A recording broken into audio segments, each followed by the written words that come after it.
ಶ್ರೀನಿವಾಸ್ ವಿಶ್ವವಿದ್ಯಾಲಯ ತಾಂತ್ರಿಕ ವಿಭಾಗದಲ್ಲಿ ನಮ್ಮ ವಿದ್ಯಾರ್ಥಿಗಳು ಹಾಗೂ ಅದಕ್ಕೆ ಬೇಕಿದ್ದ ಸಂಬಂಧಪಟ್ಟ ಫ್ಯಾಕಲ್ಟಿ ಮತ್ತು HODs ಎಲ್ಲ ಸೇರಿಸಿ ಒಂದು ಹೊಸ ಥರದ ಒಂದು ವಾಹನ ತಂದಿದ್ದಾರೆ. ಅದು ಏನು ಅಂತ ಹೇಳಿದರೆ ಚಾಲಕರಹಿತ ವಾಹನ ಅಂತೇಳಿ. ಇದು ಒಂದು 6 ಸೀಟರ್ ವಾಹನ. ಇದರಲ್ಲಿ 5 ಜನ ಕೂತ್ಕೊಂಡು ಹಾಗೆ ಡ್ರೈವರ್ಲೆಸ್ ಆಗಿ ಹೋಗಲಿಕ್ಕೆ ಆಗ್ತಾಯಿದೆ.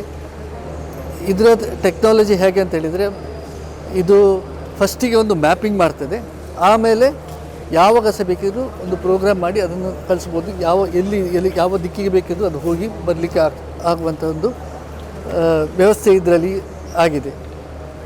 ಪ್ರಾಯಶಃ ಇದು ಭಾರತ ದೇಶದಲ್ಲಿ ಪ್ರಥಮ ವಾಹನ ರಹಿತ ಒಂದು ವಾಹನ ಆಗಿದೆ.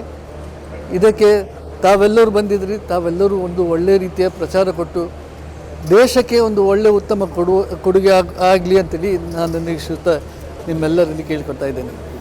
ಯೂಸ್ ಹೇಗೆ ಇರ್ತದೆ ಅಂದರೆ ಪಬ್ಲಿಕ್ಕಿಗೆ ಯೂಸ್ ಅದಂದರೆ ಇದು ಈಗ ನಾವು ಸ್ಟಾರ್ಟ್ ಮಾಡಿದಷ್ಟೇ, ಇದು ಪ್ರೋಟೋಟೈಪ್. ಇನ್ನು ಇದಕ್ಕೆ ಬೇಕಿದ್ದ ಸರ್ಕಾರದಿಂದ ಇಂಥ ಲೈಸೆನ್ಸ್ ಅದೆಲ್ಲ ಬೇಕಾದ ಗೊತ್ತಿಲ್ಲ. ಅದೆಲ್ಲ ನೋಡಿಕೊಂಡು ವಿಚಾರಿಸಿಕೊಂಡು ಖಂಡಿತವಾಗಿಯೂ ನಾವು ಮಾಡ್ತೇವೆ. ಇದು ಕಮರ್ಷಿಯಲೈಸ್ ಮಾಡಲಿಕ್ಕೂ ಆಗ್ತದೆ, ಯಾಕೆಂದರೆ ನಮ್ಮಲ್ಲಿ ಇನ್ಕ್ಯುಬೇಷನ್ ಸೆಂಟರ್ ಅಂತಲೇ ಇದೆ. ಅದರಲ್ಲಿ ನಾವು ಕಂಪನಿಯಾಗಿ ಪ್ರಮೋಟ್ ಮಾಡಿ ಇದನ್ನು ನಾವು ಪಬ್ಲಿಕ್ಕಿಗೆ ಕೊಡುವ ಹಾಗೂ ಸಹ ಮಾಡಲಿಕ್ಕೆ ಆಗ್ತದೆ. ಯಾಕೆಂದರೆ ಇದು ಟೆಕ್ನಾಲಜಿ ಒಂದು ವಿಶೇಷ ಟೆಕ್ನಾಲಜಿ. ಇದರಲ್ಲಿ ಇನ್ನೂ ಡೆವಲಪ್ಮೆಂಟ್ ಮಾಡಲಿಕ್ಕಿದೆ. ಯಾಕೆಂದರೆ ಕೆಲವೆಲ್ಲ ಸೆನ್ಸರ್ ಡಿವೈಸ್ ಎಲ್ಲ ಹಾಕಲಿಕ್ಕಿದೆ. ಅದೆಲ್ಲ ಹಾಕಿ ನಾವು ಖಂಡಿತವಾಗಿ ಇದನ್ನು ಮಾರುಕಟ್ಟೆಗೆ ತರಲಿಕ್ಕೆ ಆಗ್ತದೆ. ಇದಕ್ಕೆ ನಮಗೆ ರಾಜ್ಯ ಸರ್ಕಾರ ಮತ್ತು ಕೇಂದ್ರ ಸರ್ಕಾರದಿಂದ ತುಂಬ ಬೆಂಬಲ ಬೇಕಾಗಿ ಇದೆ.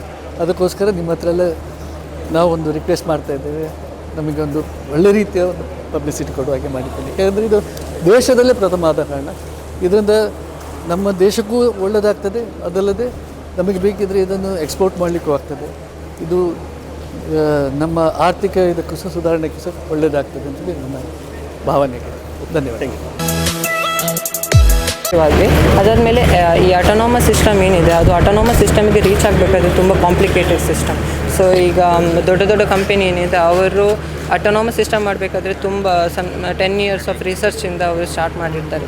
ಸೊ ನಮಗೆ ಶಾರ್ಟ್ ಡ್ಯೂರೇಷನಲ್ಲಿ ಕಮ್ಮಿ ಬಜೆಟಿಂದ ಒಂದು ಆಟೋನಾಮಸ್ ಸಿಸ್ಟಮ್ ಮಾಡಬೇಕಂತ. ಸೊ ಈಗ ಈ ವೆಹಿಕಲ್ ಏನೀಗ ಸೆಮಿ ಆಟೋನಾಮಸ್ ಸಿಸ್ಟಮಿಂದ ರನ್ ಆಗ್ತದೆ. ಸೆಮಿ ಆಟೋನಾಮಸ್ ಸಿಸ್ಟಮ್ ಅಂದರೆ ನಮ್ಮ ಕ್ಯಾಂಪಸ್ಸಲ್ಲಿ ಒಂದು ಪ್ರೀ ಡಿಫೈನ್ಡ್ ಪಾತ್ ಅಂತ ಕೊಟ್ಟಿದ್ದೇವೆ. ಆ ಪಾತನ್ನೇ ಟ್ರ್ಯಾಕ್ ಮಾಡ್ಕೊಂಡು ಹೋಗಿ ಅದು ಹೋಮ್ ಪೊಸಿಷನಿಗೆ ರೀಚ್ ಆಗ್ತದೆ. ಇದು ಟ್ರ್ಯಾಕ್ ಮಾಡಬೇಕಾದ್ರೆ ಈ ಸಿಸ್ಟಮಲ್ಲಿ ಏನಿದೆ ಲೈಡರ್ ಮ್ಯಾಪಿಂಗ್ ಮಾಡಲಿಕ್ಕೆ ಮತ್ತು ವಿಷುವಲ್ ಸಿಸ್ಟಮ್ ಇರ್ತದೆ. ವಿಷುವಲ್ ಸಿಸ್ಟಮ್ ಅಂದರೆ ಮ್ಯಾಪಿಂಗ್ ಮಾಡುವಾಗ ಏನಾದರೂ ಆಬ್ಸ್ಟಿಕಲ್ಸ್ ಎಲ್ಲ ಬಂದರೆ ಅಂದರೆ ನೋಡಲಿಕ್ಕೆ ವಿಷುವಲ್ ಆಗಿ. ಮತ್ತು ಒಂದು ವೇಳೆ ಇದು ಔಟ್ ಆಫ್ ಕಂಟ್ರೋಲ್ ಹೋದರೆ ನಮಗೆ ಓವರ್ ರೈಡ್ ಮಾಡಲಿಕ್ಕೂ ಅಂದರೆ ರಿಮೋಟ್ಲಿ ಓವರ್ ರೈಡ್ ಮಾಡ್ಬೋದು ಈ ಸಿಸ್ಟಮಿಂದ. ಎಷ್ಟು ಕಿಲೋಮೀಟ್ರ್ ಹೋಗ್ತದೆ ಸದ್ಯ ನೀವು ಮಾಡಿ, ಮತ್ತು ಮುಂದಕ್ಕೆ ಯಾವ ರೀತಿ ಡೆವಲಪ್ಮೆಂಟ್ ಮಾಡುವ? ಈಗ ಸದ್ಯಕ್ಕೆ ಈಗ ಸೆಮಿ ಆಟೋನಾಮಸ್ ಸಿಸ್ಟಮ್ ಅಂದರೆ ಈಗ ನಾವು ಏನು ಟ್ರ್ಯಾಕ್ ಎಲ್ಲ ಇಟ್ಟಿದ್ವಿ ಆ ಟ್ರ್ಯಾಕಿಂದ ಹೋಗ್ತದೆ. ಇದು 100% ಎಫಿಷಿಯನ್ಸಿ ಬೇಕಾದರೆ ಈಗ ಒಂದು ಕಡೆಯಿಂದ ಇನ್ನೊಂದು ಕಡೆಗೆ ಹೋಗಬೇಕಾದ್ರೆ ಅದು ಇನ್ನೂ ರಿಸರ್ಚ್ ಆಗ್ತಿದೆ ಅದರ ಮೇಲೆ. ಅದು ನೆಕ್ಸ್ಟ್ ಸ್ಟೇಜಲ್ಲಿ ಬರ್ತದೆ. ಮತ್ತೊಂದು ಏನಂದರೆ ಇದು ಮ್ಯಾನ್ಯುವಲ್ ಮೋಡಲ್ಲಿ ಅಪ್ ಟು 28-30 ಕಿಲೋಮೀಟ್ರ್ ಅಂದರೆ ಅಚೀವ್ ಆಗಿದ್ವಿ. ಸೊ ಆಟೋನಾಮಸ್ಗೆ ಬಂದರೆ ನಮಗೆ ಅಷ್ಟು ಫಾಸ್ಟಲ್ಲಿ ಯಾವುದು ಆಟೋನಾಮಸ್ ಮೂವ್ ಮಾಡುವಾಗಿಲ್ಲ, ಅದು ತುಂಬ ರಿಸ್ಕಿ. ಸೊ ಅದಕ್ಕೆ ನಾವು ಟ್ರಿಮ್ ಮಾಡಿ ಅರೌಂಡ್ 5 km/h ಮೂವ್ಮೆಂಟ್ ಕೊಟ್ಟಿದ್ದೇವೆ ಇದಕ್ಕೆ. ಎಷ್ಟು ಟೈಮ್ ತೆಗೆದುಕೊಳ್ಳುತ್ತೆ ಮತ್ತು ಎಷ್ಟು ಮಂದಿ ಇದ್ದರು ನಿಮ್ಮ ಜೊತೆ ಸ್ಟೂಡೆಂಟ್ಸ್? ಇದನ್ನು ನಾವು 6 ತಿಂಗಳಿಗಿಂತ ಮುಂಚೆ ಸ್ಟಾರ್ಟ್ ಮಾಡಿದ್ವಿ ಈ ಪ್ರಾಜೆಕ್ಟ್. ಸೊ ಸ್ಟಾರ್ಟಿಂಗಲ್ಲಿ ಮ್ಯಾನ್ಯುವಲ್ ಅಂದರೆ ಮಾಡಿದ್ವಿ. ಸೊ ನಮ್ಮ ಟೀಮಲ್ಲಿ ಬಂದರು ಟೋಟಲ್ 6 ಜನ ಸ್ಟೂಡೆಂಟ್ಸ್ ಮತ್ತು 2 ಗೈಡ್ಸ್ ಇದ್ವಿ. 6 ಜನ ಸ್ಟೂಡೆಂಟ್ಸಲ್ಲಿ ಶ್ರೇಯಸ್, ಉಜ್ವಲ್, ಮಂಜುನಾಥ್, ಅದ್ವಿತ್ಯ, ಪ್ರಖ್ಯಾತ್ ಮತ್ತು ಅಕ್ಷಯ್. ಮತ್ತು ಗೈಡ್ಸ್ ಬಂದು ನಾನು ರಿಸರ್ಚ್ ಅಸೋಸಿಯೇಟ್, ಮತ್ತೊಬ್ಬರು ವಿಶ್ವಾಸ್ ಅಂತ ಪ್ರೊಫೆಸರ್ ಫ್ರಮ್ ಮೆಕ್ಯಾನಿಕಲ್ ಡಿಪಾರ್ಟ್ಮೆಂಟ್. ಮಾಧ್ಯಮ ಮಿತ್ರರಿಗೆ ಸ್ವಾಗತಗಳನ್ನು ಕೋರ್ತಾ ವೇದಿಕೆಯಲ್ಲಿ ಆಸೀನರಾಗಿರ್ತಕ್ಕಂತಹ ನಮ್ಮ ಶ್ರೀನಿವಾಸ ವಿಶ್ವವಿದ್ಯಾಲಯದ ಸನ್ಮಾನ್ಯ ಗೌರವಾನ್ವಿತ ಕುಲಾಧಿಪತಿಗಳಾಗಿರುವ doctor A Srinivas Rao sir ಅವರಿಗೂ ಹಾಗೂ ನಮ್ಮ ಶ್ರೀನಿವಾಸ ವಿಶ್ವವಿದ್ಯಾಲಯದ ವಿಶ್ವಸ್ತ ಮಂಡಳಿಯ ಸದಸ್ಯರಾಗಿರ್ತಕ್ಕಂತಹ ಶ್ರೀಮತಿ ವಿಜಯಲಕ್ಷ್ಮಿ ಅಮ್ಮರವರಿಗೂ ಹಾಗೂ ವೇದಿಕೆಯಲ್ಲಿ ಆಸೀನರಾಗಿರ್ತಕ್ಕಂತಹ ನಮ್ಮ ವಿಶ್ವವಿದ್ಯಾಲಯದ ಉಪಕುಲಪತಿಗಳಾಗಿರ್ತಕ್ಕಂತಹ ಡಾಕ್ಟರ್ ಸತ್ಯನಾರಾಯಣ ರೆಡ್ಡಿ ಅವರು, ಕುಲಸಚಿವರಾಗಿರ್ತಕ್ಕಂತಹ ಡಾಕ್ಟರ್ ಅನಿಲ್ ಕುಮಾರ್ ಸರ್, ಕುಲಸಚಿವರು ಅಭಿವೃದ್ಧಿ ವಿಭಾಗ ಡಾಕ್ಟರ್ ಅಜಯ್ ಕುಮಾರ್ ಸರ್, ಈ ಕಾಲೇಜಿನ ಪ್ರಾಂಶುಪಾಲರು ಡೀನ್ ಆಗಿರ್ತಕ್ಕಂತಹ ಡಾಕ್ಟರ್ ರಾಮಕೃಷ್ಣ ಹೆಗಡೆಯವರು, ಹಾಗೂ ನೀವೇನು ಈ 2 ಮಾದರಿಗಳನ್ನು ನೀವು ಡೆಮಾನ್ಸ್ಟ್ರೇಷನ್ ನೋಡಿದ್ದೀರಿ, ಅದರ ರೂವಾರಿ ಆಗಿರ್ತಕ್ಕಂತಹ ನಮ್ಮ ಕಾಲೇಜಿನ ಹೆಮ್ಮೆಯ ಉಪನ್ಯಾಸಕರಾಗಿರ್ತಕ್ಕಂತಹ ಪ್ರೊಫೆಸರ್ ವಿಶ್ವಾಸ್ ಶೆಟ್ಟಿ, ಹಾಗೂ ನಮ್ಮ ರಿಸರ್ಚ್ ಅಸೋಸಿಯೇಟ್ ಆಗಿರ್ತಕ್ಕಂತಹ ವಿಶಾಖ್ ಮೆಂಡನ್, ಎಲ್ಲರಿಗೂ ನಾನು ಈ ಕಾರ್ಯಕ್ರಮಕ್ಕೆ ಹಾರ್ದಿಕವಾಗಿ ಸ್ವಾಗತಿಸ್ತಾ ಇದ್ದೇನೆ. ಮಿತ್ರರು, ಈಗ ನೀವೆಲ್ಲ ನೋಡಿರ್ಬೋದು, ಸುಮಾರು ಪ್ರಾಜೆಕ್ಟ್ ಅನ್ನು ಇಂಪ್ಲಿಮೆಂಟ್ ಮಾಡಲಿಕ್ಕೆ ಬಹಳಷ್ಟು ಶ್ರಮವನ್ನು ವಹಿಸಿದ್ದಾರೆ. ನೀವೆಲ್ಲರೂ ಈ ಡೆಮೋವನ್ನು ನೋಡಿದ್ದೀರಿ. ಸೊ ಇದರ ಮುಂದುವರಿದ ಭಾಗವಾಗಿ ನಾನು ಮತ್ತೊಮ್ಮೆ ನಿಮ್ಮನ್ನೆಲ್ಲ ಸ್ವಾಗತಿಸ್ತಾ ಈ ಕಾರ್ಯಕ್ರಮಕ್ಕೆ ಒಂದು ಚಾಲನೆಯನ್ನು ಕೊಡ್ತಾ ಇದ್ದೇನೆ. ಆಗಮಿಸಿದ ಎಲ್ಲರಿಗೂ ಮತ್ತೊಮ್ಮೆ ಹೃತ್ಪೂರ್ವಕ ಸ್ವಾಗತಗಳು ಹಾಗೂ ಅಭಿನಂದನೆಗಳು. ಈಗ ನೀವೊಂದು ನೋಡಿದಿರಿ, ಅಂದ್ರೆ ಮಾನವರಹಿತವಾಗಿರತಕ್ಕಂತಹ ಒಂದು ವಾಹನ, ಅದನ್ನು ನಾವು ಇಂಗ್ಲಿಷಲ್ಲಿ ಆಟೋನಮಸ್ ಸೆಲ್ಫ್ ಡ್ರೈವಿಂಗ್ ವೆಹಿಕಲ್ ಅಂತ ಹೇಳ್ತೇವೆ. ಸೊ ಇದರ ಬಗ್ಗೆ ಇನ್ನಷ್ಟು ಮಾಹಿತಿಗಳನ್ನು ಕೊಡಲಿಕ್ಕೆ ನಾನು ಈ ಮಾದರಿಯ ಯೋಜನೆಯ ರೂವಾರಿ ಆಗಿರ್ತಕ್ಕಂತಹ ಪ್ರೊಫೆಸರ್ ವಿಶ್ವಾಸ್ ಶೆಟ್ಟಿ ಅವರನ್ನು ಕೇಳಿಕೊಳ್ತಾ ಇದ್ದೇನೆ. ಎವ್ರಿ ಇಯರ್ ಮ್ಯಾನೇಜ್ಮೆಂಟ್ ಅವರು ನಮಗೆ ಈ ಥರದ್ದು ಪ್ರಾಬ್ಲಮ್ ಸ್ಟೇಟ್ಮೆಂಟ್ಸ್ ಕೊಡ್ತಾ ಇರ್ತಾರೆ, ಚಾಲೆಂಜಿಂಗ್ ಇರ್ತದೆ. ಸೊ ನಾವು ಸಹ ಅದನ್ನು ಚಾಲೆಂಜಿಂಗ್ ಆಗಿ ತಗೊಳ್ತೇವೆ. ಈ ಸಲ ಏನಂದರೆ ಕ್ಯಾಂಪಸ್ ಒಳಗಡೆ ಒಂದು ಆಟೋನಮಸ್ಲಿ ಹೋಗುವಂಥದ್ದು ವೆಹಿಕಲ್ ಮಾಡಿ ಅಂತ ಹೇಳಿ ಒಂದು ನಮಗೆ ಪ್ರಾಬ್ಲಮ್ ಸ್ಟೇಟ್ಮೆಂಟ್ ಕೊಟ್ಟಿದ್ದರು. ಸೊ ಮೇನ್ ಏನಂದರೆ ಇದರಲ್ಲಿ ಎಕ್ಸ್ಪೆನ್ಸಸ್ ಅಂದರೆ ಖರ್ಚು, ಫುಲ್ಲಿ ಆಟೋನಮಸ್ ವೆಹಿಕಲ್ಸ್ ಯಾವುದು ಟೆಸ್ಲಾ ಎಲ್ಲ ನಾವು ಕಂಪೇರ್ ಮಾಡಿದರೆ ಎಕ್ಸ್ಪೆನ್ಸ್ ವೈಸ್ ತುಂಬ ಅಡ್ವಾನ್ಸ್ ಇರ್ತದೆ, ಅಂದರೆ ಜಾಸ್ತಿನೂ ಇರ್ತದೆ. ಸೊ ಮತ್ತೊಂದು, ಇಂಡಿಯನ್ ರೋಡ್ಸಲ್ಲಿ ನಾವೀಗ ಆಟೋನಮಸ್ ವೆಹಿಕಲ್ಸ್ ಇಲ್ಲ, ಅದಕ್ಕೆ ಹಲವಾರು ರೀಸನ್ಸ್ ಇದೆ. ಅದನ್ನು ನಾವು ರಿಸರ್ಚಲ್ಲಿ ನಾವು ಸ್ಲೋಲಿ ಅದನ್ನು ಅಡ್ವಾನ್ಸ್ಮೆಂಟ್ ಮಾಡುವಂಥದ್ದು. ಸೊ ಈಗ ಕ್ಯಾಂಪಸ್ ಒಳಗಡೆನೇ ಓಡಾಡಲಿಕ್ಕೆ ಒಂದು ವೆಹಿಕಲ್ ಮಾಡಿ ಅಂತ ಹೇಳಿ ನಮಗೆ ಪ್ರಾಬ್ಲಮ್ ಸ್ಟೇಟ್ಮೆಂಟ್ ಕೊಟ್ಟಾಗ ನಾವು ಇದನ್ನು ಸ್ಟಾರ್ಟ್ ಮಾಡಿದ್ವಿ. ಎಕ್ಸ್ಪೆನ್ಸಸ್ ಕೂಡ ಕಮ್ಮಿ ಇರಬೇಕು, ಇದು ನಮ್ಮದು ಮೇನ್ ಆಬ್ಜೆಕ್ಟಿವ್. ಸೊ ನಾವು ಓಲ್ಡ್ ವೆಹಿಕಲ್ಗೆ ರಿಟ್ರೋಫಿಟ್ಟಿಂಗ್ ಅಂದರೆ ಆಟೋನಮಸ್ ಸಿಸ್ಟಮನ್ನು ಒಂದು ಓಲ್ಡ್ ವೆಹಿಕಲ್ ತೆಗೆದು ಹೊಸತ್ತು ಸ್ಕ್ರ್ಯಾಚಿಂದ ಮಾಡೋದಕ್ಕಿಂತ ಒಂದು ಓಲ್ಡ್ ವೆಹಿಕಲಲ್ಲಿ ಹಾಕುವಂಥದ್ದು ನಮ್ಮದು ಚಾಲೆಂಜಿಂಗ್ ಆಗಿತ್ತು. ಸೊ ನಾವು ಇದನ್ನು ಸಾಕಷ್ಟು ಮಟ್ಟಿಗೆ ಅಚೀವ್ ಮಾಡಿದ್ವಿ. ಅದನ್ನು ಇದರಲ್ಲಿ ಬೇರೆ ಬೇರೆ ಥರದ್ದು ಅಪ್ಲಿಕೇಶನ್ಸಿಗೆ ನಾವು ಸಹ ಡಿಸೈನ್ ಮಾಡ್ತಾ ಇದ್ದೇವೆ ಇದನ್ನು ಫ್ಯೂಚರಲ್ಲಿ. ಅಂದರೆ ಆ್ಯಂಬುಲೆನ್ಸ್ ಮೇಯ್ನ್ಲಿ, ಇದು ಸೀಟ್ಸ್ ಎಲ್ಲ ತೆಗೆದು ಅದನ್ನು ಆ್ಯಂಬುಲೆನ್ಸ್ ಥರ ಕನ್ವರ್ಟ್ ಮಾಡಿ ಒಂದು ಪಾಯಿಂಟಿಂದ ಇನ್ನೊಂದು ಪಾಯಿಂಟಿಗೆ ಹೋಗುವ ಹಾಗೆ ಆ್ಯಂಬುಲೆನ್ಸ್ ನಾವು ನೋಡ್ತಾ ಇರ್ಬೋದು. ಈಗ ಟ್ರಾಫಿಕಲ್ಲಿ ತುಂಬ ಕಷ್ಟ ಆಗ್ತದೆ, ಅಂದರೆ ಟ್ರಾಫಿಕ್ ತುಂಬ ಇದ್ದರೆ ಆ್ಯಂಬುಲೆನ್ಸ್ಗೆ ಹೋಗಲಿಕ್ಕೆ, ರೀರೂಟ್ ಮಾಡಲಿಕ್ಕೆ ಅಂಥದ್ದು ಅಪ್ಲಿಕೇಶನ್ಸ್ ಮಾಡಲಿಕ್ಕೆ ಸಹ ನಾವು ರಿಸರ್ಚ್ ಮಾಡ್ತಾ ಇದ್ದೇವೆ. ಡಿಫೆನ್ಸಲ್ಲಿ ಸಹ ರಿಮೋಟ್ಲಿ ಕಂಟ್ರೋಲ್ಡ್ ವೆಹಿಕಲ್ಗೆ ಸಹ ಇಂಪಾರ್ಟೆನ್ಸ್ ಉಂಟು ತುಂಬ, ಅದು ಸಹ ನಾವು ಆ್ಯಸ್ ಎ ಪ್ರಾಬ್ಲಮ್ ಸ್ಟೇಟ್ಮೆಂಟ್ ನಾವು ತಗೊಳ್ತಾ ಇದ್ದೇವೆ. ಸೊ ಇದೆಲ್ಲ ಪ್ರಾಬ್ಲಮ್ ಸ್ಟೇಟ್ಮೆಂಟ್ಸ್ ಇಟ್ಕೊಂಡು ಆಬ್ಜೆಕ್ಟಿವ್ ಆಗಿ ನಾವು ಇದನ್ನು ವೆಹಿಕಲನ್ನು ಈ ಸಲ ಮಾಡಿದ್ದೇವೆ. ಪ್ರೋಟೋಟೈಪ್ ನಮ್ಮ ವಿಶ್ವವಿದ್ಯಾಲಯದ ಸಂಸ್ಥಾಪಕ ಕುಲಾಧಿಪತಿಗಳಾಗಿದ್ದ ಡಾಕ್ಟರ್ CA ಶ್ರೀ ರಾಘವೇಂದ್ರ ಅವರದು ಒಂದು ಕನಸಿತ್ತು, ವಿಕಸಿತ ಭಾರತ ಮತ್ತು ಮೇಕ್ ಇನ್ ಇಂಡಿಯಾಕ್ಕೆ ನಾವು ಏನಾದರೂ ಒಂದು ಕೊಡುಗೆ ಕೊಡಬೇಕಂತ. ಅದನ್ನು ಮುಂದುವರಿಸ್ಕೊಂಡು ಹೋಗ್ತಾ ಇದ್ದಾರೆ ನಮ್ಮ ಈಗಿನ ಸನ್ಮಾನ್ಯ ಕುಲಾಧಿಪತಿಗಳಾಗಿರುವ ಡಾಕ್ಟರ್ A ಶ್ರೀನಿವಾಸರಾವ್ರವರು. ನಮ್ಮ ಉಪನ್ಯಾಸಕರಿಗೆ ಹಾಗೂ ವಿದ್ಯಾರ್ಥಿಗಳಿಗೆ ಬಹಳ ಒಳ್ಳೆ ರೀತಿಯಲ್ಲಿ ಒಂದು ಮಾರ್ಗದರ್ಶನವನ್ನು ನೀಡಿ ದೇಶದಲ್ಲಿ ಮೊದಲ ಬಾರಿಗೆ ಇಂತಹ ಒಂದು ಪ್ರಾಜೆಕ್ಟನ್ನು ಮಾಡಬೇಕೆನ್ನತಕ್ಕಂಥ ಒಂದು ಕನಸಿತ್ತು, ಅದು ಇವತ್ತು ನನಸಾಗಿದೆ. ಇದರ ಕುರಿತು ಇನ್ನೂ ಹೆಚ್ಚಿನ ಮಾಹಿತಿಗಳನ್ನು ನಮ್ಮ ಸನ್ಮಾನ್ಯ ಕುಲಾಧಿಪತಿಗಳಿಂದಲೇ ಕೇಳಬೇಕಂತ ನಾನು ಬಯಸ್ತಾ ಇದ್ದೇನೆ. ಎಲ್ಲರಿಗೂ ನಮಸ್ಕಾರ. ನೀವೆಲ್ಲ ಈಗ ನೋಡಿದ ಹಾಗೆ ಒಂದು ಡ್ರೈವರ್ಲೆಸ್ ಅಂದರೆ ಚಾಲಕ ರಹಿತವಾದ ವಾಹನವನ್ನು ನೀವು ನೋಡಿದ್ರಿ. ಈಗ ಇದು ಒಂದು ನಮ್ಮ ಪ್ರಕಾರ ಒಂದು ಒಳ್ಳೆಯ ರೀತಿಯ ಒಂದು ಸಂಶೋಧನೆ ಅಂತೇಳಿ ಕಾಣ್ತದೆ. ಯಾಕೆಂದರೆ ಇದು ನಾವು ಇನ್ನೂ ತುಂಬ ಇದರಲ್ಲಿ ತುಂಬ ಆ್ಯಡೆಡ್ ಫೀಚರ್ಸ್ ಅಂತ ಹೇಳ್ತಾರಲ್ಲ, ಅದು ಬೇರೆ ಎಲ್ಲ ಅದಕ್ಕೆ ಬೇಕಿದ್ದ ಸೆನ್ಸರ್ಸ್ ಡಿವೈಸ್ ಮತ್ತು ಅದರದ್ದು ಬೇಕಿರುವ ಎಲ್ಲ ರೀತಿಯ ಫೆಸಿಲಿಟೀಸ್ ಮಾಡಿ ಕೊಡಬೇಕಾಗ್ತದೆ. ಅದೆಲ್ಲ ನಾವು ಇನ್ನು ಮುಂದಿನ ಯೋಜನೆ ನಾವು ಇಟ್ಕೊಂಡಿದ್ದೇವೆ. ಇದಲ್ಲದೆ ನಿಮಗೆಲ್ಲ ಗೊತ್ತಿದ್ದ ಹಾಗೆ ನಾವು ಮೊದಲೊಂದು ಮಾಡಿದ್ದೇವೆ, ಅದು ಹ್ಯೂಮನ್ ಡ್ರೋನ್ ಅಂತೇಳಿ. ಅದು 1 ವರ್ಷ ಹಿಂದೆ ನಾವು ಮಾಡಿದ್ದು. ಅದು ಸಹ ಈಗ ಒಂದು ಬೇರೆ ರೀತಿಯಲ್ಲಿ ಅದಕ್ಕೆ ಇನ್ನೂ ಸಹ ಡೆವಲಪ್ಮೆಂಟ್ ಮಾಡಿ ನಾವು ಅದಕ್ಕೆ ಎಕ್ಸ್ಟ್ರಾ ಫೆಸಿಲಿಟಿ ಎಲ್ಲ ಕೊಟ್ಟು ಒಂದು ಮಾಡ್ತಾ ಇದ್ದೇವೆ. ಅದು ಒಂದು ಸದ್ಯದಲ್ಲಿ ಒಂದೂವರೆ ತಿಂಗಳ ಒಳಗೆ ಅದು ಸಹ ಅವರು ಮಾಡ್ತಾ ಇದ್ದಾರೆ. ಅದು ಡೆವಲಪ್ ಆದರೆ ಅದು ಸಾಧಾರಣ ಮಟ್ಟಿಗೆ ಇಂಡಸ್ಟ್ರಿಯಲ್ಗೆ ಸೂಟೇಬಲ್ ಆಗಿ ನಾವು ಮಾಡ್ತಾ ಇದ್ದೇವೆ. ಈಗ ನೀವು ನೋಡಿದ ಹಾಗೆ ಇದು ಪ್ರೋಟೋಟೈಪ್ ಆಗಿದೆ. ಪ್ರೋಟೋಟೈಪ್ ಅಂದರೆ ಜಸ್ಟ್ ಒಂದು ನಾವು ವಿದ್ಯಾರ್ಥಿಗಳು ಒಂದು ಅವರ ವಿಷಯವನ್ನು ಹೇಗೆ ಕನ್ಸೆಪ್ಷಲೈಸ್ ಅಂತ ಹೇಳ್ತಾರಲ್ಲ, ಅದು ಕನ್ಸೆಪ್ಷಲೈಸ್ ಮಾಡಿ ಅದನ್ನು ಈಗ ಇಂಪ್ಲಿಮೆಂಟ್ ಮಾಡಲಿಕ್ಕೆ ಒಂದು ತಯಾರು ಮಾಡಿದ್ದಾರೆ. ಅದಕ್ಕೆ ನಮ್ಮಿಂದ ಎಲ್ಲ ಪ್ರೋತ್ಸಾಹ ನಾವು ಕೊಟ್ಟಿದ್ದೇವೆ. ಅದಲ್ಲದೆ ಈಗ ನಾವು ಇನ್ನು ನೆಕ್ಸ್ಟ್ ಅಂತ ಹೇಳಿದರೆ ಅದಕ್ಕೆ ಎಂತ ಬೇಕಾ ಅದನ್ನು ನಾವು ಫರ್ದರ್ ಇಂಪ್ರೂವ್ಮೆಂಟ್ ಮಾಡಲಿಕ್ಕೆ ಎಂತ ಬೇಕು ಅದನ್ನೆಲ್ಲ ನಾವು ಮಾಡಲಿಕ್ಕೆ ನೋಡ್ತಾ ಇದ್ದೇವೆ. ನಮ್ಮ ವಿಕಸಿತ ಭಾರತ ಅವ್ರ ಮೇಕ್ ಇನ್ ಇಂಡಿಯಾ ಪ್ರಾಜೆಕ್ಟಲ್ಲಿ ನಾವು ನಮ್ಮ ಕೊಡುಗೆಗೆ ಒಂದು ಅಳಿಲು ಸೇವೆ ಅಂತ ಹೇಳ್ತೇವಲ್ಲ, ಹಾಗೆ ಮಾಡಲಿಕ್ಕೆ ಒಂದು ಪ್ರಯತ್ನ ಮಾಡ್ತಾ ಇದ್ದೇವೆ. ಇದು ಆ್ಯಕ್ಚುಲಿ ಹೊಸ ಟೆಕ್ನಾಲಜಿ ಆದ ಕಾರಣ ಇದನ್ನು ದೇಶದಲ್ಲಿ ಅದನ್ನು ಚಾಲನೆಯಲ್ಲಿ ತರುವ ಹಾಗೆ ಮಾಡಲಿಕ್ಕೂ ಆಗ್ತದೆ. ಅದು ಎಲ್ಲರ ಒಂದು ಬೆಂಬಲ ಮತ್ತು ಸಹಕಾರದಿಂದ ಖಂಡಿತವಾಗಿ ಆಗ್ತದೆ ಅಂತೇಳಿ ನಂಗೆ ಕಾಣ್ತದೆ. ತಾವೆಲ್ಲರೂ ಇಲ್ಲಿ ಬಂದಿರಿ, ನಮಗೂ ಇದಕ್ಕೆ ಇನ್ನು ನಾವು ಬೇರೆ ಸಂಶೋಧನೆಗಳು ಸಹ ನಾವು ಮಾಡ್ತಾಯಿದ್ದೇವೆ. ಬೇರೆ ಹಲವಾರು ಪ್ರಾಜೆಕ್ಟ್ಸ್ ಇಲ್ಲಿ ಆಗ್ತಾ ಉಂಟು. ನಮ್ಮ HOD ಅವರು ಹಾಗೂ ನಮ್ಮ ಲೆಕ್ಚರ್ಸ್ ಎಲ್ಲ ಒಟ್ಟಿಗೆ ಸೇರಿ ಒಂದು ಹೊಸ ರೀತಿಯ ಒಂದು ಸಂಶೋಧನೆ ಅಂದರೆ ಬೇರೆ ಬೇರೆ ಪ್ರಾಜೆಕ್ಟ್ಸ್ ಇಟ್ಕೊಂಡಿದ್ದಾರೆ. ಇದೆಲ್ಲ ನಾವು ನೋಡಿದರೆ ಎಲ್ಲ ಪ್ರಾಜೆಕ್ಟ್ಸ್ ಉಂಟಲ್ಲ, ದೇಶಕ್ಕೆ ಒಂದು ಬೇಕಿರುವಂಥ ಪ್ರಾಜೆಕ್ಟ್ ಆಗಿರ್ತದೆ, ದೇಶಕ್ಕೆ ಒಂದು ಮಾದರಿ ಆಗುವಂಥ ಪ್ರಾಜೆಕ್ಟ್ ರೀತಿಯಲ್ಲಿ ಅವರು ಮುಂದುವರಿತಾ ಇದ್ದಾರೆ. ಅದಕ್ಕೆ ನಮ್ಮ ಆಡಳಿತ ಮಂಡಳಿಯಿಂದ ನಾವು ಪೂರ್ಣ ಬೆಂಬಲ ಕೊಡ್ತಾ ಇದ್ದೇವೆ, ಪೂರ್ಣ ಸಹಕಾರ ಸಹ ಕೊಡ್ತಾ ಇದ್ದೇವೆ. ಇನ್ನೊಂದು ಕೆಲವೇ ತಿಂಗಳಲ್ಲಿ ಇನ್ನೊಂದು ಹೊಸ ಪ್ರಾಜೆಕ್ಟ್ ಸಹ ನಾವು ತರಲಿಕ್ಕೆ ಅವರು ನೋಡ್ತಾ ಇದ್ದಾರೆ, ಪ್ರಯತ್ನ ಆಗ್ತಾ ಉಂಟು. ದೇವರು ನಡೆಸಿದರೆ ಇನ್ನೊಂದು 2 ತಿಂಗಳಲ್ಲಿ ಹೊಸ ಪ್ರಾಜೆಕ್ಟ್ ಸಹ ಬರುವ ಅಂದಾಜಲ್ಲಿ ಇದೆ. ತಾವೆಲ್ಲರೂ ಅದಕ್ಕೂ ಸಹ ಬರಬೇಕಾಗಿ ಮತ್ತು ನಿಮ್ಮೆಲ್ಲರ ಬೆಂಬಲ ಸಹಕಾರ ಬೇಕಾಗಿ ನಾನು ಕೇಳ್ತಾ ಇದ್ದೀನಿ. ಧನ್ಯವಾದ. ಆರ್ಟಿಫಿಷಿಯಲ್ ಇಂಟೆಲಿಜೆನ್ಸ್ ಅಂದರೆ ಏನು ಅಂತ ಎಲ್ಲರೂ ಕೇಳ್ತಾರೆ. ಅದಕ್ಕೆ ಉದಾಹರಣೆ ಈ ಶ್ರೀನಿವಾಸ್ ಯೂನಿವರ್ಸಿಟಿ ಇವತ್ತಿಲ್ಲಿ ನಡೆದಕ್ಕೊಂದು ಡೆಮಾನ್ಸ್ಟ್ರೇಷನ್. ಕಳೆದ ವರ್ಷ ನಾವು ಕೃತಕ ಬುದ್ಧಿಮತ್ತೆ ಅಂದರೆ ಆರ್ಟಿಫಿಷಿಯಲ್ ಇಂಟೆಲಿಜೆನ್ಸ್ ಮುಖಾಂತರ ಒಂದು ಡ್ರೋನ್ ಪ್ರಾಜೆಕ್ಟ್ ಮಾಡಿದ್ವಿ. ಇವತ್ತು ಈ ಆಟೋನಮಸ್ ಸೆಲ್ಫ್ ಡ್ರೈವಿಂಗ್ ವೆಹಿಕಲ್ ಅನ್ನು ಸಕ್ಸಸ್ಫುಲ್ ಆಗಿ ಡೆಮಾನ್ಸ್ಟ್ರೇಷನ್ ಮಾಡಿದ್ದೇವೆ.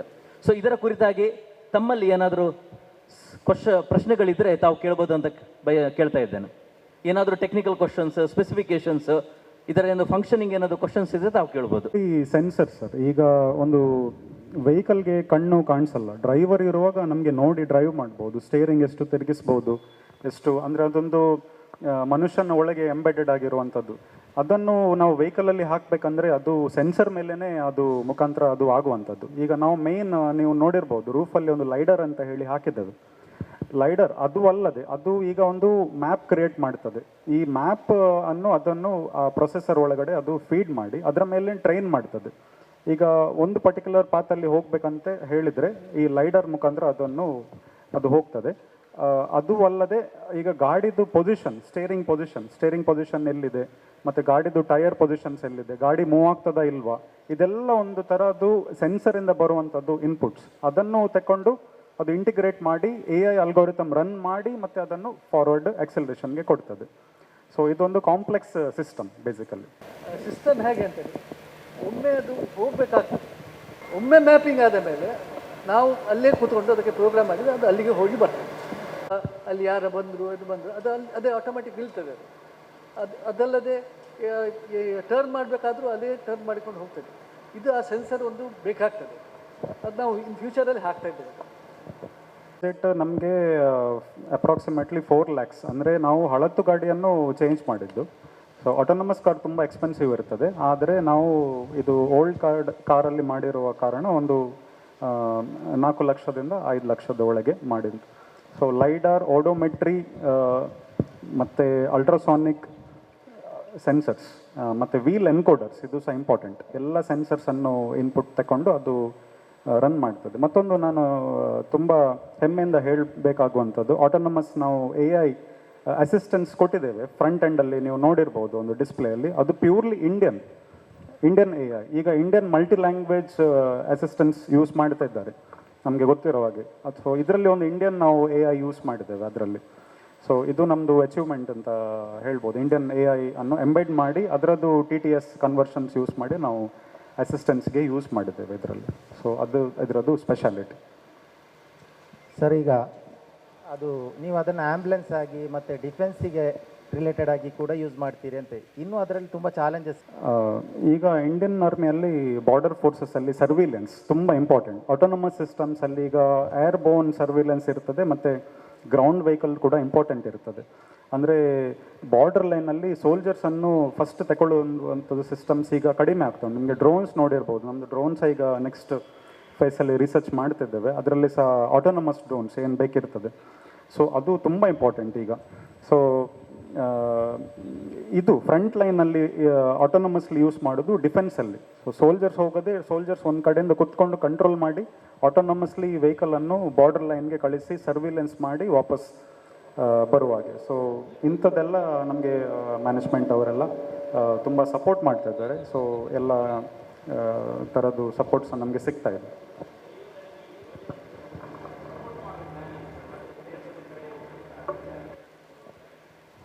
ನಮಗೀಗ ನಾವು ಬೇರೆ ಬೇರೆ ಕಂಪನಿ ಟೈಪ್ಸ್ ಮಾಡ್ತಾ ಇದ್ದೇವೆ. ಮ್ಯಾನೇಜ್ಮೆಂಟ್ ಅವರು ಸಹ ತುಂಬ ವರ್ಕ್ ಮಾಡ್ತಾ ಇದ್ದಾರೆ ಅದಕ್ಕೆ. ಸೆವೆರಲ್ ಕಂಪನೀಸ್ ನಮಗೆ ಅಪ್ರೋಚ್ ಆಗಿದ್ದಾರೆ ಆಲ್ರೆಡಿ. ಸೊ ಅವರ ಪ್ರಾಬ್ಲಮ್ ಸ್ಟೇಟ್ಮೆಂಟ್ಸ್ ನಮಗೆ ಕೊಡ್ತಾ ಇದ್ದಾರೆ. ಇದು ಒಂದು ಪಾರ್ಟ್ ಆಫ್ ಇಟ್. ಅದು ಇನ್ನು ನಾವು ನೆಕ್ಸ್ಟ್ ಫೇಸಸಲ್ಲಿ ಅದನ್ನು ಅವರ ಪ್ರಾಬ್ಲಮ್ ಸ್ಟೇಟ್ಮೆಂಟ್ ಹೇಗಿರ್ತದೆ ಅದನ್ನು ನಾವು ಮಾಡಿಫೈ ಮಾಡಿಕೊಂಡು ರಿಸರ್ಚ್ ನಾವು ಕೊಡ್ತೇವೆ. ಸೊ ಅವರಿಗೆ ಹೇಗೆ ಬೇಕು ಅದನ್ನು ನಾವು ರೆಡಿ ಮಾಡ್ತೇವೆ ಸರ್. ಅದು ನಮ್ಮದು ನೆಕ್ಸ್ಟ್ ಪ್ರಾಜೆಕ್ಟ್ಸ್ ಆಗಿರುತ್ತೆ. ಸೊ ಕಂಪನಿಯೊಟ್ಟಿಗೆ ಅಂಡರ್ಸ್ಟ್ಯಾಂಡಿಂಗ್ ಇಟ್ಕೊಂಡು ಅವರಿಗೆ ಏನು ನೆಸೆಸಿಟಿ ಇರ್ತದೆ ಆ ಥರ ನಾವು ಅದನ್ನು ಬಿಲ್ಡ್ ಮಾಡ್ತೇವೆ ಸರ್. ಅದು ಡಿಫೆನ್ಸ್ ಬಗ್ಗೆ ಕೇಳಿದ್ರಲ್ಲ, ಕೆಲವು ಕಡೆ ಲ್ಯಾಂಡ್ ಮೈನ್ಸ್ ಇರುತ್ತೆ. ಆ ಲ್ಯಾಂಡ್ ಮೈನ್ಸ್ ಇರುವಾಗ ಮನುಷ್ಯರು ಹೋದರೆ they get blast and lot of loss will be there for human this thing. ಆವಾಗ ಇದೇನು ಮಾಡುತ್ತೆ, ಈ ವೆಹಿಕಲ್ ಹೋಗ್ಬಿಟ್ಟು ಆ ಲ್ಯಾಂಡ್ ಮೈನ್ಸ್ ಎಲ್ಲೆಲ್ಲಿದೆ ಸೆನ್ಸರ್ಸ್ ಇದ್ದಾಗ ಅದು ಡಿಟೆಕ್ಟ್ ಮಾಡುತ್ತೆ. ಡಿಟೆಕ್ಟ್ ಮಾಡಿದ ಮೇಲೆ ಒಂದು ಪಾತ್ ಕ್ರಿಯೇಟ್ ಮಾಡುತ್ತೆ. ಆ ಪಾತಲ್ಲಿ ನಮ್ಮ ಬೇರೆ ವೆಹಿಕಲ್ಸ್ ಎಲ್ಲ ಮೂವ್ ಆಗ್ಬೋದು. ಮತ್ತು ಇನ್ನೊಂದು ಎಫರ್ಟ್ ಏನಂದರೆ, ನಮ್ಮ honourable chancellor sir, farmer chancellor sir doctor CA Raghavendra Rao ಸರ್ದು ಸಸ್ಟೈನೇಬಲ್ ಡೆವಲಪ್ಮೆಂಟ್ ಗೋಲ್ ಮತ್ತು ಎನ್ವೈರನ್ಮೆಂಟಲ್ ಫ್ರೆಂಡ್ಲಿ ವೆಹಿಕಲ್ಸ್ ಡೆವಲಪ್ ಆಗಬೇಕು. ನಮ್ಮ ಪ್ರಯತ್ನ university sir doctor Srinivasa Rao sir current chancellor ಯಾವಾಗಲೂ ಅದೇ ಹೇಳ್ತಾ ಇದ್ರು, ಎನ್ವೈರನ್ಮೆಂಟಲ್ ಫ್ರೆಂಡ್ಲಿ ವೆಹಿಕಲ್ಸ್ ಡೆವಲಪ್ ಮಾಡಿ ಅದು ನಮಗೂ ಉಪಯೋಗ ಆಗಬೇಕು ಮತ್ತು ಈ ವಾತಾವರಣಕ್ಕೆ ಏನು ಲಾಸ್ ಆಗಬಾರ್ದು ಅಂತ ಆ ಪ್ರಯತ್ನ ಪಡ್ತಾ ಇದ್ವಿ ಎಲ್ಲರೂ. Thank you very much. ಫಸ್ಟಿಂದನು ಪ್ರತಿದಿನ ನಮ್ಮನ್ನು ಕೇಳ್ತಾಯಿದ್ರು ಏನಾಗ್ತದೆ ಅಂತೇಳ್ಬಿಟ್ಟು. ಹೋದಾಗ ಅವರು ಫಸ್ಟು ಏನು ಕೇಳ್ತಾರಲ್ಲ ನಮಗೆ ಏನಾಯಿತು ಅಂತ. ಅವರ ಪೂರ್ತಿ ಪ್ರೋತ್ಸಾಹ ಎಲ್ಲ ರೀತಿಯಿಂದಲೂ ನಮಗೆ ಕೊಟ್ಟದ್ದಕ್ಕೆ ನಾವು ಈ ಪ್ರಾಜೆಕ್ಟನ್ನು ಈ ಲೆವೆಲಿಗೆ ತಂದಿದ್ದೀವಿ. ಸೊ ಅವರಿಗೆ ತುಂಬ ಥ್ಯಾಂಕ್ಸ್ ನಾನು ಹೇಳ್ತೇವೆ. ಸರ್ ಕನ್ಕ್ಲೂಷನ್ ಮಾಡಿಬಿಟ್ಟು ಇದು ಮಾಡ್ತಾರೆ. ತುಂಬ ಥ್ಯಾಂಕ್ಸ್. ಕ್ಲಾಸಲ್ಲಿ ನಾವು ಏನು ಅವರಿಗೆ ಮಕ್ಕಳಿಗೆ ಪಾಠಗಳನ್ನು ಹೇಳಿಕೊಡ್ತೇವೆ ಅದನ್ನು ಮುಂದೆ ರಿಯಲ್ ಲೈಫಲ್ಲಿ ಹೇಗೆ ಇಂಪ್ಲಿಮೆಂಟ್ ಮಾಡ್ಬೋದು ಅನ್ನತಕ್ಕದ್ದನ್ನು ಅಳವಡಿಸುವಂಥದ್ದು ನಮ್ಮ ಶ್ರೀನಿವಾಸ ವಿಶ್ವವಿದ್ಯಾಲಯದ ಒಂದು ದೊಡ್ಡ ಸಾಧನೆ. ಯಾಕಂದರೆ ಈ ಪ್ರಾಜೆಕ್ಟಲ್ಲಿ ಇದ್ದವರೆಲ್ಲ ನಮ್ಮ ವಿದ್ಯಾರ್ಥಿಗಳೇ, ಇವರು ನಮ್ಮ ವಿದ್ಯಾರ್ಥಿ, ಮತ್ತು ಅಲ್ಲಿ ಇದ್ದಂತಹ ತಂಡದ 5-6 ಸದಸ್ಯರು ಸಹ ನಮ್ಮ ವಿದ್ಯಾರ್ಥಿಗಳೇ. ಸೊ ನಮ್ಮ ವಿದ್ಯಾರ್ಥಿಗಳಿಗೆ ಅವರು ಸ್ಕ್ರಾಚಿಂದ ಬಂದವರು. ಅವರಿಗೆ ಜಸ್ಟ್ ಮೆಕ್ಯಾನಿಕಲ್ ಇಂಜಿನಿಯರ್ ಸ್ಟೂಡೆಂಟ್ ಇರ್ಬೋದು, ಬಗ್ಗೆ ಏನು ಗೊತ್ತಿಲ್ಲದಿರ್ಬೋದು, ಅವರಿಗೆ ಫಂಡಮೆಂಟಲ್ಸ್ಗಳನ್ನು ಹೇಳಿಕೊಟ್ಟು ಅಡ್ವಾನ್ಸ್ಡ್ ಟೆಕ್ನಾಲಜಿಗಳನ್ನು ಹೇಳಿಕೊಟ್ಟು ಅವರ ಮೂಲಕ ಒಂದು ಪ್ರಾಜೆಕ್ಟನ್ನು, ಅವರು ಇಂಜಿನಿಯರಿಂಗ್ ಮಾಡುವ ಮೊದಲೇ ಒಂದು ಪ್ರಾಜೆಕ್ಟನ್ನು ಮಾಡೋದಂದರೆ that is something great. So ಇಂತಹ ಒಂದು ಹೊಸ ಮೈಲಿಗಲ್ಲನ್ನು ಇವತ್ತು 23 ಜುಲೈ 2026 ಶ್ರೀನಿವಾಸ ವಿಶ್ವವಿದ್ಯಾಲಯ ಒಂದು ಸಾಧಿಸಿದೆ ಅಂತ ಹೇಳಲಿಕ್ಕೆ ಬಹಳ ಹೆಮ್ಮೆ ಆಗ್ತದೆ. ಕಾರ್ಯಕ್ರಮಕ್ಕೆ ಬಂದಿರತಕ್ಕಂತಹ ಎಲ್ಲ ಮಾಧ್ಯಮ ಮಿತ್ರರಿಗೆ ಮತ್ತೊಮ್ಮೆ ಹೃತ್ಪೂರ್ವಕ ಧನ್ಯವಾದಗಳನ್ನು, ಅಭಿನಂದನೆಗಳನ್ನು ಸಲ್ಲಿಸ್ತಾ ಮುಂದೆ ಸಹ ನಿಮ್ಮ ಸಹಕಾರ ಹಾಗೂ ಸಹಯೋಗ ಇದೇ ರೀತಿ ಮುಂದುವರಿಬೇಕೆಂದು ಕೇಳ್ತಾ ಇದ್ದೇನೆ. ಇಂದಿನ ಈ ಒಂದು ಡೆಮಾನ್ಸ್ಟ್ರೇಷನ್ ಕಾರ್ಯಕ್ರಮಕ್ಕೆ ಆಗಮಿಸಿದ ನಮ್ಮ ಶ್ರೀನಿವಾಸ ವಿಶ್ವವಿದ್ಯಾಲಯದ ಸನ್ಮಾನ್ಯ ಗೌರವಾನ್ವಿತ ಕುಲಾಧಿಪತಿಗಳಾಗಿರುವ doctor A Srinivas Rao sir ಅವರಿಗೂ ನಾನು ಎಲ್ಲರ ಪರವಾಗಿ ಧನ್ಯವಾದಗಳನ್ನು ಅರ್ಪಿಸ್ತಾ ಇದ್ದೇನೆ. ಹಾಗೆ ನಮ್ಮ ವಿಶ್ವವಿದ್ಯಾಲಯದ ವಿಶ್ವಸ್ತ ಮಂಡಳಿಯ ಸದಸ್ಯರು, ನಾವು ಹೆಮ್ಮೆಯಿಂದ ಅವರಿಗೆ ಅಮ್ಮ ಅಂತ ಕರಿತೇವೆ, ಶ್ರೀಮತಿ ವಿಜಯಲಕ್ಷ್ಮಿ ಅಮ್ಮ ಅವರು ಬಂದಿದ್ದಾರೆ. ಅವರಿಗೂ ಸಹ ನಾವು ಎಲ್ಲರ ಪರವಾಗಿ ಧನ್ಯವಾದಗಳನ್ನು ಅರ್ಪಿಸ್ತಾ ಇದ್ದೇನೆ. ನಮ್ಮ ಈ ಎಲ್ಲ ಕಾರ್ಯಕ್ರಮಗಳಿಗೆ ಬೆನ್ನೆಲುಬಾಗಿ ನಿಂತಿರತಕ್ಕಂತಹ ನಮ್ಮ ವಿಶ್ವವಿದ್ಯಾಲಯದ ಉಪಕುಲಪತಿಗಳಾಗಿರುವ doctor K Satyanarayana Reddy sir ಅವರಿಗೂ, ನಮ್ಮ ವಿಶ್ವವಿದ್ಯಾಲಯದ ಕುಲಸಚಿವರಾಗಿರುವ ಡಾಕ್ಟರ್ ಅನಿಲ್ ಕುಮಾರ್ ಸರ್ ಅವರಿಗೂ, ನಮ್ಮ ವಿಶ್ವವಿದ್ಯಾಲಯದ ಅಭಿವೃದ್ಧಿ ವಿಭಾಗದ ಕುಲಸಚಿವರಾಗಿರುವ ಡಾಕ್ಟರ್ ಅಜಯ್ ಕುಮಾರ್ ಸರ್ ಅವರಿಗೂ, ಹಾಗೂ ನಮ್ಮ ಇಂಜಿನಿಯರಿಂಗ್ ಕಾಲೇಜಿನ ಮುಖ್ಯಸ್ಥರು ಅಂದರೆ ಪ್ರಾಂಶುಪಾಲರು, ಡೀನ್ ಆಗಿರತಕ್ಕಂತಹ ಡಾಕ್ಟರ್ ರಾಮಕೃಷ್ಣ ಎನ್ ಹೆಗಡೆ ಇವರಿಗೂ ನಾನು ಎಲ್ಲರ ಪರವಾಗಿ ಧನ್ಯವಾದಗಳನ್ನು ಅರ್ಪಿಸ್ತಾ ಇದ್ದೇನೆ. ಹಾಗೂ ವಿಶೇಷವಾಗಿ ಇಂದಿನ ಈ ಪ್ರಾಜೆಕ್ಟ್ ಅನ್ನು ಸಕ್ಸಸ್ಫುಲ್ ಆಗಿ ಡೆಮಾನ್ಸ್ಟ್ರೇಷನ್ ಮಾಡಿದ ನಮ್ಮ ಪ್ರಾಜೆಕ್ಟ್ ಗೈಡ್ ಪ್ರೊಫೆಸರ್ ವಿಶ್ವಾಸ್ ಚಂದ್ರಶೇಖರ್ ಶೆಟ್ಟಿ ಇವರಿಗೆ ಹಾಗೂ ಅವರ ರಿಸರ್ಚ್ ಅಸೋಸಿಯೇಟ್ ಆಗಿರತಕ್ಕಂತಹ ನಮ್ಮ ಹೆಮ್ಮೆಯ ವಿದ್ಯಾರ್ಥಿ ವಿಶಾಖ್ ಮೆಂಡನ್ ಇವರಿಗೂ ಸಹ ನಾನು ಧನ್ಯವಾದಗಳನ್ನು ಅರ್ಪಿಸ್ತಾ ಇದ್ದೇನೆ. ಹಾಗೂ ನಮ್ಮ ಈ ಕಾರ್ಯಕ್ರಮಕ್ಕೆ ಬಂದಿರತಕ್ಕಂತಹ ನಮ್ಮ assistant registrar doctor Jayashree madam ರವರಿಗೂ, ಹಾಗೂ ನಮ್ಮ ಫೈನಾನ್ಸ್ ಆಫೀಸರ್ ಆಗಿರ್ತಕ್ಕಂತಹ ಡಾಕ್ಟರ್ ಅರ್ಪಣ ಭಟ್ಟರವರಿಗೂ, ಹಾಗೂ ನಮ್ಮ ಎಲ್ಐಡಿ ಹೆಲ್ತ್ ಸೈನ್ಸ್ನ ಡೀನ್ ರವರಿಗೂ, ಮೆಡಿಕಲ್ ಕಾಲೇಜ್ನ ಡೀನ್ ರವರಿಗೂ, ನರ್ಸಿಂಗ್ ಕಾಲೇಜ್ನ ಡೀನ್ ರವರಿಗೂ, ಹಾಗೂ ಮೆಡಿಕಲ್ ಹಾಸ್ಪಿಟಲ್ನ ಮೆಡಿಕಲ್ ಸೂಪರಿಂಟೆಂಡೆಂಟ್ ಹಾಗೂ ಬಂದಿರತಕ್ಕಂಥ ಎಲ್ಲರಿಗೂ ನಾನು ಈ ಕಾರ್ಯಕ್ರಮದಲ್ಲಿ ಧನ್ಯವಾದಗಳನ್ನು ಅರ್ಪಿಸ್ತಾ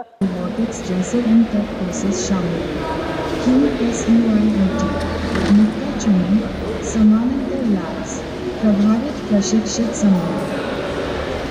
So not only for that, we can do Kannada, like Hindi and English. Kannada fluent ಬರೋದಿಲ್ಲ. ಕನ್ನಡ and fluent ಇಲ್ಲ ಸರ್, ಸ್ವಲ್ಪ ಆಲ್ಗಾರಿದಮ್ ಇದನ್ನ ಹಾಕಿದೆ. ಸೊ ನಾವು ಮಾಡ್ತಾ ಇದ್ದೀವಿ ಇನ್ನು. राघवेंद्र राव और वाइस चांसलर श्रीनिवास राव के जवाब पर आपकी मदद करना चाहते हैं. श्रीनिवास यूनिवर्सिटी में mechanical engineering, management, arts, nursing, physiotherapy, veterinary